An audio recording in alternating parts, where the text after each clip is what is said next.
అనోఖా ఉపాయ్. అనోఖా అంటే అద్భుతమైన, wonderful, beautiful, very new, అట్లాంటి రకరకాల మీనింగ్స్ ఉన్నాయి. ఉపాయ్ అంటే సలహా, ఉపాయం. సో అద్భుతమైనటువంటి ఉపాయము అని అర్థం. కయి సాల్ పహలేకి బాత్ హై. కయి అంటే అనేకమైన, సాల్ అంటే సంవత్సరాలు, పహలేకి బాత్ హై అంటే బాత్ అంటే 3 అర్థాలు ఉన్నాయి. బాత్ అంటే విషయం అని ఒక అర్థం, బాత్ అంటే భోజనం అని ఒక అర్థం, బాత్ అంటే మాట అని ఒక అర్థం. సరే, ఇక్కడ కయి సాల్ పహలేకి బాత్ హై అంటే చాలా సంవత్సరాల క్రితం విషయం ఇది. అండ్ ఏక్ రాజ్య థా, ఒక రాజ్యం ఉండేది. జిస్కా నామ్ హరిత్ నగర్ థా, దాని యొక్క పేరు హరిత్ నగర్. హరిత్ నగర్ అంటే ఏంటి? హరిత్ అంటే ఏంటి అంటే పచ్చగా ఉండటం అనమాట. అంటే పచ్చగా ఉండేటువంటి, అంటే పంటలతో సస్యశ్యామలంగా కళకళలాడుతూ ఉండేటువంటి రాజ్యం అని అర్థం, పాడి పంటలతో. హరిత్ నగర్ కా రాజా కుమార్ వర్మ థా. ఈ యొక్క హరిత్ నగర్ యొక్క రాజు కుమార్ వర్మ. సో వహ్ ఏక్ అచ్చా శాసక్ థా, అతను చాలా మంచి శాసక్ అంటే రూలర్, పరిపాలకుడు. కుమార్ వర్మకే శాసన కాలమే, కుమారవర్మ పరిపాలించేటువంటి కాలంలో రాజ్య హరాభరా రహతా థా. హరాభరా అంటే హరా అంటే ఆకుపచ్చ, భరా అంటే నిండి ఉంటాం, అంటే పచ్చదనంతో నిండి ఉంది ఆ రాజ్యం అంతా అని చెప్తున్నాడు.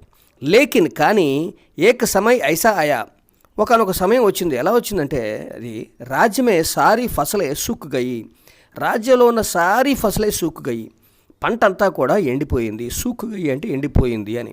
తాలాబ్ అంటే చెరువులు, గడ్డే అంటే నీటి గుంటలు, అలానే సూక్ గయి అంటే తాలాబ్ చెరువులు, నీటి కుంటలు అన్నీ కూడా ఎండిపోయినాయి.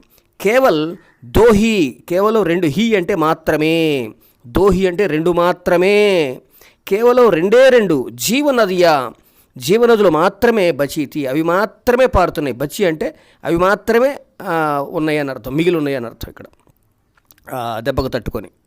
జో చోటీ చోటీ నహరే బన్కర్ రహ గయి, అవి ఎలా ఉన్నాయంటే ఆ 2 జీవనదులు కూడా చోటీ చోటీ నహరే బన్కర్, చిన్న చిన్న నహరే అంటే కాలువల్లాగా, అంటే ఆ జీవనదులు కూడా సన్న కాలువల్లాగా ప్రవహిస్తున్నాయి అని చెప్తున్నాడు.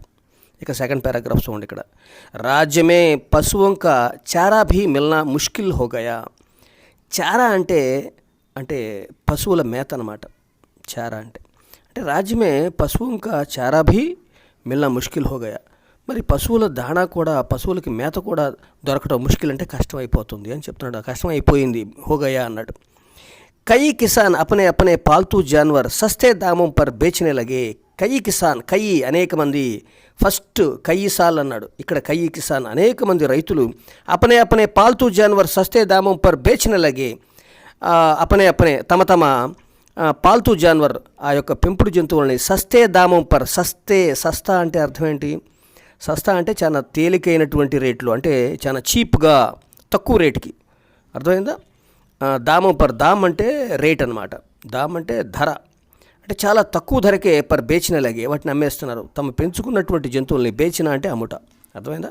ఏసీ హాలత్ మే, అలాంటి స్థితి, హాలత్ అంటే స్థితి, అలాంటి కండిషన్లో రాజ్భండార్ అంటే ఏంటి అంటే మన రాజుగారి యొక్క ధాన్యాగారంలో, కా అంటే యొక్క, అనాజ్, అనాజ్ అంటే ఏంటి? అనాజ్ అంటే ధాన్యం. ప్రజామే బాంట్ దియా, ప్రజామే బాంట్ దియా, ప్రజలకి పనిచేశారు. బాంట్ దియా జానేలాగా, ఆ ప్రజలకి పంచటం మొదలుపెట్టారు. అడోస్ పడోస్కే రాజ్యంసే అనాజ్ ఉధార్ లియా, ఆ చుట్టుపక్కల రాజ్యాల నుంచి అనాజ్ అంటే చెప్పాను కదా, ధాన్యాన్ని, ఉధార్ లియా అప్పు తీసుకున్నారు. ఉధార్ లియా జానేలాగా అప్పు తీసుకోవటం మొదలుపెట్టారు. తర్వాత ఫిర్ భీ రాజాకు భవిష్యకి చింత సతా రహీ థీ, కానీ ఫిర్ భీ అయినప్పటికీ కూడా రాజుకి భవిష్యకి చింత సతా రహీ థీ, భవిష్యత్తు గురించినటువంటి చింత, ఆలోచన సతా రహీ థీ వేధిస్తూ ఉంది. రాజా ఉత్పన్న పరిస్థితియోంకే బారేమే, ఆ యొక్క ఉత్పన్న పరిస్థితియోంకే బార్యం అంటే వస్తున్నటువంటి, అదే జరుగుతున్న సంఘటనల గురించి, బారేమే అంటే గురించి, గంభీర్ రూప్సే సోచనేలాగా, చాలా గంభీర్ రూప్సే సోచనేలాగా అంటే సీరియస్గా ఆలోచిస్తున్నాడు అని అర్థం. లేకిన్ కానీ ఇస్కా కోయి హల్ నహీ సూజా, కోయి అంటే ఏమీ కూడా, హల్ అంటే పరిష్కారం, సొల్యూషన్ అనమాట. హల్ నహీ సూజా, సూజా అంటే తట్టలేదు అని అర్థం, అర్థమైందా? రాజాకే మన్మే ఏ సవాల్ ఉట్ రహే థే కి రాజు మనసులో ఈ యొక్క సవాల్ అంటే ప్రశ్న, ఉట్ అంటే ఏంటి, లేవటం అంటే లేచింది అంటే వచ్చింది అని అర్థం, ఆలోచన వచ్చింది. ఏమని, उठ रहे थे कि अड़ोस पड़ोस के सभी राज्य हरे भरे हैं, అడోస్ పడోస్కే సభీ రాజ్య హరే భరే హై. మరి చుట్టుపక్కల ఉన్న అన్ని రాజ్యాలు కూడా హరే భరే హై, పచ్చగా కళకళలాడుతున్నాయి కదా, పచ్చదనంతో నిండి ఉన్నాయి. వహాకి ప్రజాభీ సుఖీ హై, అక్కడ ఉన్నటువంటి వహా అంటే అక్కడ, యహ అంటే ఇక్కడ, అక్కడ ఉన్నటువంటి ప్రజలు కూడా ఎంతో సుఖంగా ఉన్నారు. లేకిన్ నా జానే ఇస్ రాజ్య మే ఐసా క్యో హో రహా హోగా, మరి నాకు తెలియకుండా, నా జానే మరి మనకి లేకిన్ కానీ తెలియకుండానే ఈ రాజ్యంలో, ఇస్ రాజ్యమే ఈ రాజ్యంలో, ఏసా క్యో హో రహా హోగా, ఇలా ఎందుకు అవుతుందబ్బా, ఎందుకు ఉంటుంది, ఏమై ఉంటుంది అని నేను అనుకుంటున్నాడు.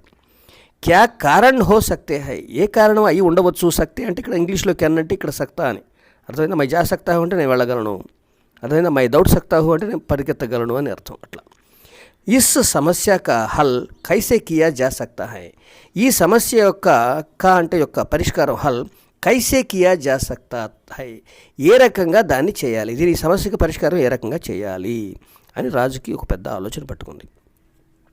రాజా కుమార్ వర్మ ने इस समस्या के हल की चर्चा के लिए कई బుద్ధిమానో, ఈ యొక్క రాజు కుమార్ వర్మ ఆయన, ఇది నేపథ్యం అనమాట. అంటే ఇక్కడ మనకి పేరు వచ్చింది కదా, అర్థమైందా, అందుకని ఇక్కడ నే వస్తుందన్నమాట. నేపథ్యం, అది గ్రామర్ చెప్పుకున్నప్పుడు చెప్పుకుంటాం, దీన్ని నేపథ్యం అంటాం, దీనికి ఇది ఒక స్పెషల్ అనమాట. తర్వాత ఇస్ సమస్యకి హల్కి చర్చకి లియే, ఈ సమస్య యొక్క హల్ అంటే ఏంటి, పరిష్కారాన్ని చర్చించడానికి, కేలి అంటే కోసం, కొరకు, కై బుద్ధిమానం ఎంతోమంది మేధావులని, అంటే అలాగనే హాజిర్ జవాబ్దారం, హాజిర్ జవాబ్దారం అంటే చాలా ఎలాంటి దానికైనా చక్కగా పరిష్కారం అంటే చమత్కారంగా జవాబు చెప్పేవాళ్ళు ఉంటారు, అంటే చాలా చతురగతగా సమస్యను పరిష్కరించేవాళ్ళు వాళ్ళు. ఔర్ విద్వానంకో బుల్వాయా, విద్వాన్స్ అంటే పెద్ద పెద్ద పండితులను కూడా పిలిచాడు. చర్చమే ఆ చర్చలో కుచ్ బుద్ధిమానోనే బతాయా, కొంతమంది మేధావులు చెప్పారు. ఏం చెప్పారంటే, హే మహారాజ్, ఓ మహారాజా, భూల్ అంటే తెలుసా, తప్పు, మిస్టేక్, భూల్ అంటే మిస్టేక్. అలానే భూల్న అంటే అది మర్చిపోవటాన్ని కూడా మై భూల్ గయా అంటాం, అంటే నేను మర్చిపోయాను అని, అది వేరు. ఇక్కడ భూలే అంటే తప్పులు, పొరపాట్లు, మిస్టేక్స్. కై తరహకి హోతీ హై, తప్పులు చాలా రకంగా ఉంటాయి. కై తరహకి హోతీ హై, రకరకాలుగా ఉంటాయి తప్పులు అనేటువంటివి. కుచ్ భూలే సరళతాసే పహచానీ జాతి హై, కొన్ని తప్పులు చాలా సులభంగా మనం వాటిని గుర్తించవచ్చు. పహచాన్ అంటే గుర్తించడం అనమాట. అయితే అంటే అయినట్లయితే అని, ఇఫ్ అని అర్థం ఇక్కడ. కుచ్ పహచాని నహి జాతి, అయితే కొన్ని మాత్రం అంత తేలిగ్గా మనం గుర్తించలేం ఇక అని చెప్పారు ఎవరు, బుద్ధిమాన్. ఇక కుచ్ హాజిర్ జవాబుదారం నే బతాయా, కొంతమంది ఈ యొక్క చతురతగా సమాధానం చెప్పేవాళ్ళు, వాళ్ళు ఏం చెప్పారంటే, హే రాజన్, ఓ రాజా, కుచ్ భూలం కా ఆభాస్ హోతా హై, కొన్ని భూలం తప్పులు మనకి తేలిగ్గా తెలిసిపోతుంటాయి, ఉన్నది లేనట్టుగా, లేనిది ఉన్నట్టుగా కనపడతా ఉంటాయి. కొన్ని తప్పులు ఉన్నా కానీ లేనట్టుగా మనకు తెలుస్తుంటాయి. ఔర్ కుచ్ కా ఆభాస్ తక్ నహీ హోతా, కొన్ని తప్పులు మనకు కనపడవు. కొన్ని తప్పులు మనం చేసిన క్లియర్గా ఈ తప్పులు మనకు కనపడుతూ ఉంటుంది, మనకు ఆ యొక్క సూచనలు తెలుస్తూ ఉంటాయి. కొన్నికి మనం చేసిన తప్పులకు సూచనలు కూడా మనకి కనపడవు, మనకేమి హింట్స్ ఉండవు, అర్థమైందా అని చెప్పారు వాళ్ళు. కుచ్ విద్వానోనే బతాయా, కొంతమంది విద్వాన్ అంటే ఏంటి, పండితులు, వాళ్ళు చెప్పారేమని, హే ప్రభు, కుచ్ భూలే సుధార్కే రూపమే హో జాతి హై, కొన్ని పొరపాట్లు అవి చాలా మంచి పనులాగా కనపడుతుంటాయి, మంచి పనులాగా ఉంటాయి. కుచ్ సుధార్ భీ భూలోంకే రూపమే బదల్ జాతే హై, అయితే కొన్ని మంచి పనులు కూడా అవి చెడ్డగా మారి ప్రజలకి ఇదేదో రాజుగారు మిస్టేక్ చేశాడు అన్నట్టుగా అనిపిస్తుంటాయి. అంటే మంచి పనులు చెడ్డగా, చెడ్డ పనులు మంచిగా కూడా కనిపిస్తుంటాయి కొన్నిసార్లు. ఏసీ హీ కోయి జానీ అంజానీ బాత్ చిపి హోగి, మరి ఏదన్నా కానీ తెలిసి కానీ తెలియక కానీ బాత్ చిపి హోగి, ఏదో అది మనకి చిప్న అంటే ఏంటి, మనకు అంటే చిప్న అంటే దాచిపెట్టడం. అంటే ఇక్కడ అర్థం ఏంటంటే, మనకు తెలుసో తెలియకో ఒక తప్పు జరిగింది, అది మనకు అర్థం కావట్లా, తెలియటలా, చిపి హోగి, అది మనకి తెలియకుండా ఉంది. జిస్సే ఆజ్ రాజ్యమే యహ సమస్య ఉత్పన్న హుయి హై, ఆ యొక్క తప్పు వలనే ఇక్కడ ఇప్పుడు యహ రాజ్ ఇప్పుడు ఇక్కడ యహ ఇక్కడ సమస్య ఈ సమస్య ఉత్పన్న హుయి హై ఈ సమస్య వచ్చింది అని చెప్పాడు.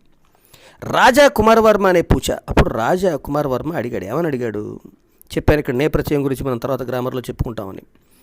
అబ్ ఆప్ హీ బతాయేకి ముझे క్యా కర్నా చాహియే. అయితే ఇప్పుడు ఆప్ హీ బతాయేకి మీరు మరి చెప్పండి. ముझे క్యా కర్నా చాహియే నేను ఏమి చేయాలి. చాహియే చాహనా అంటే చాహతా హూ, మై చాహతా హూ అంటే మై జానా చాహతా హూ అంటే చాహతా అంటే వాంట్ అని అర్థం. ఐ వాంట్ టు గో మై జానా చాహతా హూ అది అర్థం. ఇక్కడ చూడండి మరి నేనేం చేయాలి అర్థమైందా. తర్వాత అంటే what do you want me to do అని అర్థం ఇక్కడ ఇంగ్లీష్లో చెప్పాలంటే. మరి నన్ను మీరు ఏం చేయమంటారు. క్యా కర్నా చాహే ఇప్పుడు ఏం చేయాలి ఏం చేయబడాలి అని చెప్తున్నాడు ఇక్కడ. సభీనే విచార్ విమర్శకర్ రాజాకో యహ్ సలహా ది. అందరూ కూడా బాగా ఆలోచించి రాజుగారికి సలహా ఇచ్చారు. సభీ తరహసే అన్ని వైపుల నుంచి ఖుష్హాల్ కిసి రాజ్కి రాజాసే భేంట్ కరే. ఇక్కడ చూడండి సభీ తరహసే ఖుష్హాల్ కిసి రాజ్యకే రాజాసే భేంట్ కరే. అన్ని రకాలుగా సంతోషంగా సుఖంగా ఉన్నటువంటి ఏదైనా ఒక రాజ్యం యొక్క రాజుని మీరు కలవండి. భేంట్ కరే ఆయనతో సమావేశం అవ్వండి. భేంట్ నా అంటే ఏంటి మీట్ అని అర్థం. అర్థమైందా. వహాకే శాసన్ అక్కడ వహా అంటే అక్కడ యహ అంటే ఇక్కడ. వహాకే శాసన్ అక్కడ ఉండేటువంటి ఆ యొక్క పరిపాలన నియమంక అంటే పరిపాలనా నియమాలని పతా లగాయే తెలుసుకోండి. అక్కడ పరిపాలన ఎలా ఉందో తెలుసుకోండి. యహాకే శాసన్ నియమమే సుధార్ కరే ఇక్కడ ఉన్నటువంటి శాసన నియమమే సుధార్ కరే వీటిని ఇక్కడ సుధార్ కరే వీటిని కొంచెం మంచిగా చేయండి అంటే ఇక్కడ మార్చండి. అక్కడ ఉన్న శాసనాలని తెలుసుకొని ఆ శాసనాలను ఇక్కడ పెట్టి ఇక్కడ మార్పులు చేయండి మంచి చేయండి సుధార్ కరే. इससे राज्य की समस्या का हल अवश्य हो सकता है. इससे దీంతో राज्य की समस्या का हल अवश्य हो सकता है. इससे దీనితో इससे అంటే దీనితో రాజ్యకి సమస్య కా హల్ రాజ్యంలో ఉన్నటువంటి సమస్య యొక్క సొల్యూషన్ ఆ యొక్క ఇది మన పరిష్కారం అవశ్య హో సక్తా హై తప్పనిసరిగా తెలుస్తుంది వస్తుంది సమస్యకు పరిష్కారం వస్తుంది అన్నాడు. రాజా కుమార్ వర్మకు యహ ఉపాయ అచ్చా లగా. రాజా కుమార్ వర్మకి యొక్క ఉపాయం చాలా బాగుంది. उसने तुरंत अपने पड़ोसी राज्य के महाराज सत्य सिंह से भेंट करने का निर्णय लिया और సేవకం से సందేశ్ भेजा. వెంటనే కూడా మహారాజు ఏం చేశాడంటే సత్యసింహుడు తన యొక్క అపని పడోసీ రాజ్యకే మహారాజా సత్యసింహ సే భేంట్ కర్నేక తన పక్కనే ఉన్నటువంటి పొరుగు రాజ్యం అయినటువంటి రాజ్యం యొక్క రాజు అయినటువంటి సత్యసింహుడితో భేంట్ కర్నేక నిర్ణయలియా కలవాలని నిర్ణయించుకున్నాడు. సమావేశం అవ్వాలని నిర్ణయించుకున్నాడు. ఆవిడ సేవకం సే సందేశ్ భేజా సేవకులతో సందేశాన్ని పంపించాడు. భేజా అంటే సెంట్ అని అర్థం. రాజాదిరాజ్ ఏమని సందేశం పంపించాడు. ఓ రాజాదిరాజా మహారాజ్ సత్యసింహజీ కో సాదర ప్రణామ్. మహారాజా సత్యసింహ్ మీకు సాదర ప్రణామాలు నమస్కారాలు.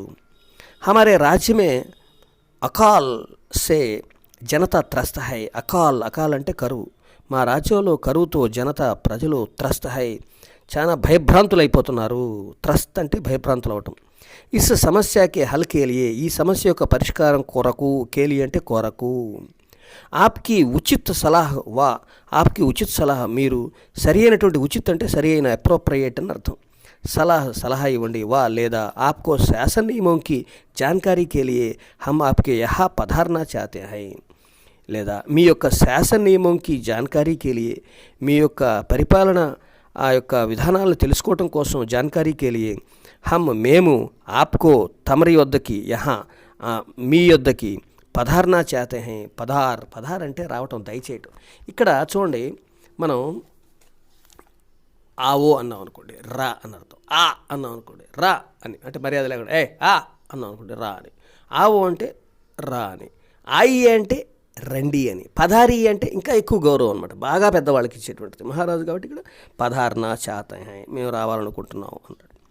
ఆశా హైకి ఆప్ హమారా నివేదన్ స్వీకారే మా యొక్క నివేదన అంటే మా యొక్క రిక్వెస్ట్ని స్వీకరిస్తారని మేము ఆశా హైకి అంటే ఆశిస్తున్నాము హోప్ అని అర్థం. మేము ఆశిస్తున్నాము అని చెప్తున్నాడు. ఫస్ట్ పేజ్ అయిపోయింది నాన్న. పొద్దున మనం చెప్పుకుందాం మధ్యలో స్ట్రక్ అయింది కాబట్టి మళ్ళీ చెప్తున్నాను. ఒక పేజ్ చెప్పాను నెక్స్ట్ తర్వాత చెప్తాను. మళ్ళీ మీకు 1 గంట 2 గంటల్లో పంపిస్తాను, వింటూ ఉండండి.